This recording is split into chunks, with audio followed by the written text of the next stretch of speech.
Kyrie Irving has every reason to not be miserable and is miserable. And the idea that NBA players aren't like us is kind of ridiculous. They are still human beings. They do live their own little sheltered, bubbled life.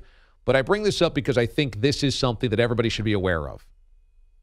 There's been scientific studies that tell you the first thing you wake up, don't check social media.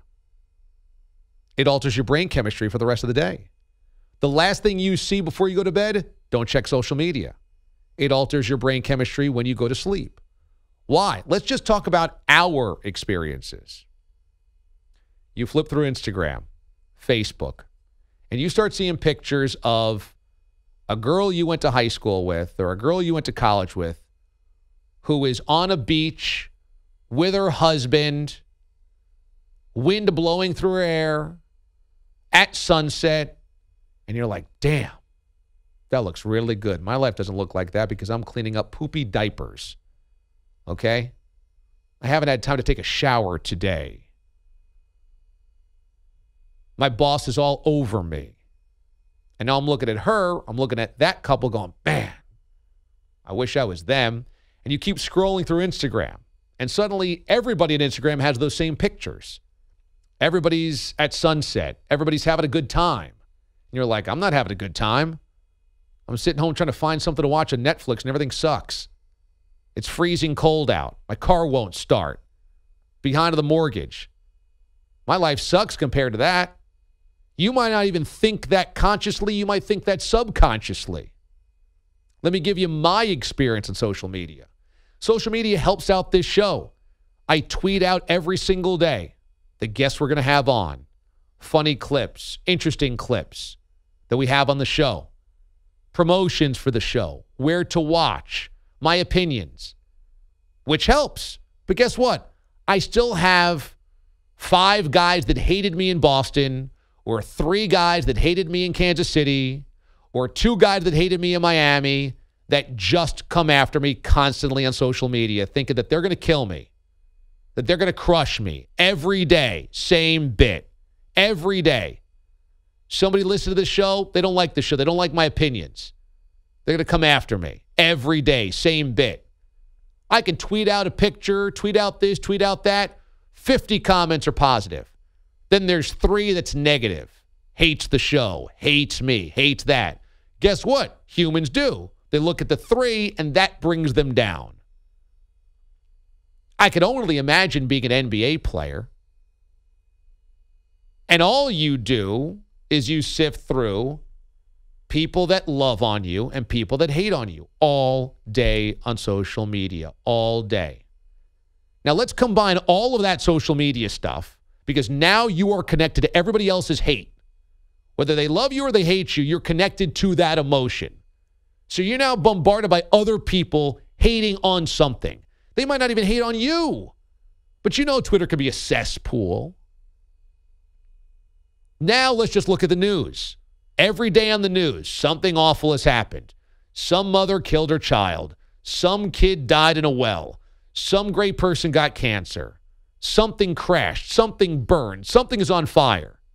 And now you're inundated by that on your phone. First thing you wake up, news alert, here it is. Last thing you go to bed, news alert, that's in your feed.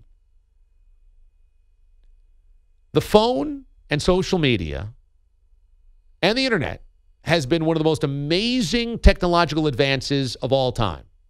It has also been incredibly dangerous. And to totally dismiss Adam Silver's idea that these players are unhappy is not living in this actual world. We're all unhappier because of it. Everybody. Everybody's more miserable because of it. And now look, you've got pharmaceutical companies pushing antidepressants everywhere you look, getting people addicted to antidepressants. Why? People have more anxiety. Why? They're constantly on their phone. I do the same thing.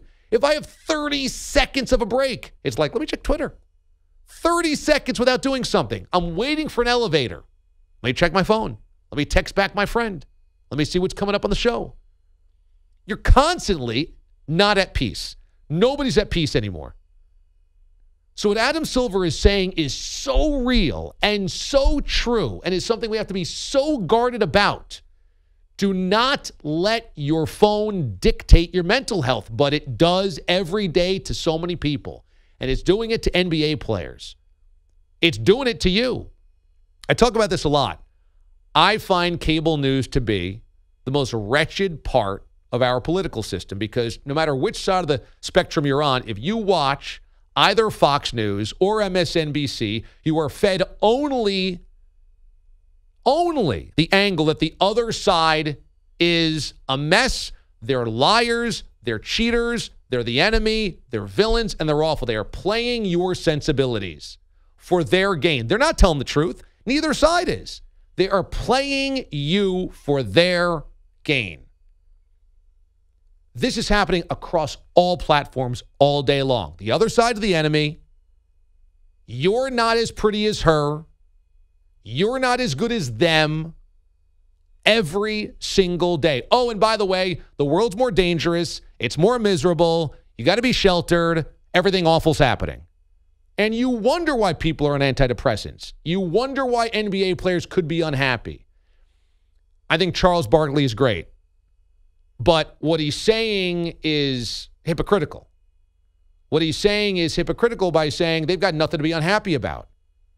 And I don't know why Kyrie Irving is so miserable. It's all connected. They shouldn't be miserable, but they are because they're humans and they're living in the same world we all are. Be super, super careful about how much your emotional state is altered by your phone and by social media and by the news. Because it can be a poison.